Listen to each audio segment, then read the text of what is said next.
बा याजे पैदा ले दिया ना भाई बड़की माई के मर गिला थे बाबूजी के भिखारी बाबा के घर दे दे रहा भिखारी बाबा इनकरा के पाल पोस के इतना बड़ा किला लेकिन संजोग से भिखारी बाबा दुनिया में ना रहा लेकिन हम लक्ष्मी देवी के बेटा के लिए तो इधर लेके आ गई है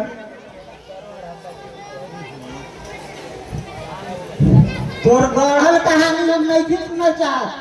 जल्दी चुराई के हमारा घर से बाहर भगाओ ना तो बेना मार मार के बाहर कर दे प्रदीप माई साथे कह करे हम के जाए तो अपन झोपड़ी में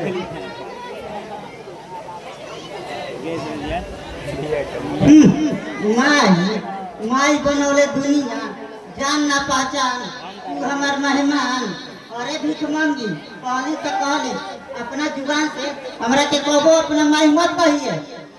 माई गलती हो गई हम जाते नहीं अपन झोपड़ी में नहीं ना लक्ष्मी दीदी तू आज के बाद से ऐसे रहो कहीं ना जे लक्ष्मी दीदी देखा प्रदीप हमरा जल तक ना दो काहे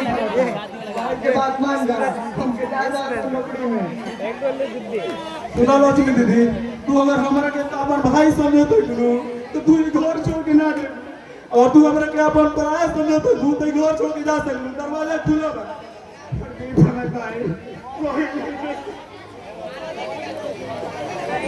लक्ष्मी दीदी तू हमरा छोड़ के कब ना लक्ष्मी दीदी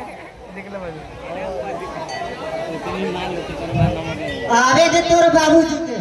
तोरा के रस्सी में बांध के पिटवावत बानी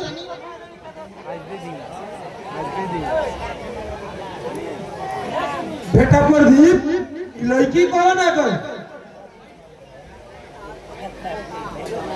देखी गाँव दुलड़ुआ बड़े मांसाहाका भाई बड़े का जाने कौन भीख मांगी के लेके आई बड़े बहुत बड़े की हमार बहन बिया बाबूजी ये हमारा लक्ष्मी दीदी गई रोवन उनका के भिखारी बाबा घर छोड़ दे नहीं लड़की के हम सूरत पीछे देखल चाहो जल्दी हमारे नजर से दूर हटाओ इनका हिम्मत कैसे भाई हमारा घर में आवे के ना बाबूजी लक्ष्मी दीदी हमारी बहन है राउर लड़की और लक्ष्मी दीदी घर छोड़ के अब कब होना चाहिए एक मिनट ही लक्ष्मी लड़की के नहीं रहता चाहो जल्दी जल्दी बाहर निकालो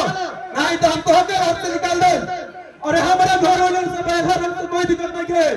जहाँ पर लक्ष्मी दीदी रही है हम वैसे रहो प्रदीप हमरा चलते घर कहाँ छोड़ दो हम बगैर साक्षा तक हम यहाँ से चल जाते नहीं दीदी तू क्या चाहता है लक्ष्मणती चलो आप बड़ी जोर से भूख लागल बा बाकी प्रदीप तू याद रखियो कि घर में लड़की ना रहे के चाहिए घर में लगी रह देखो प्रदीप हमरा चलते अपन जिंदगी काहे खराब करत हो लक्ष्मी दीदी तू हमरा के पराया समझ बन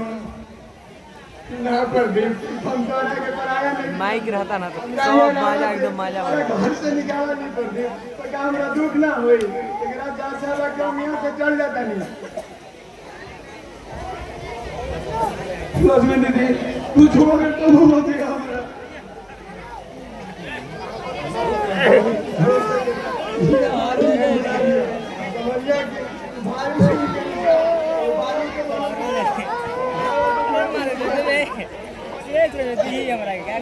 एगो बात हमरो सुन अगर तू ही घर में ना रह बोलो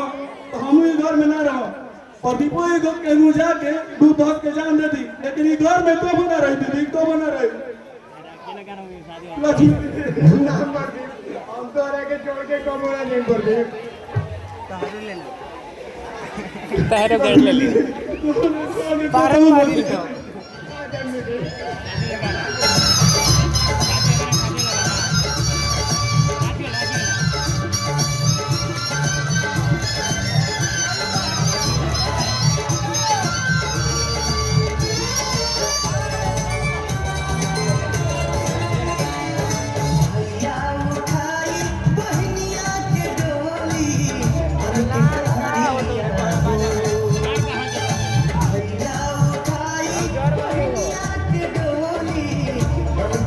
सहरिया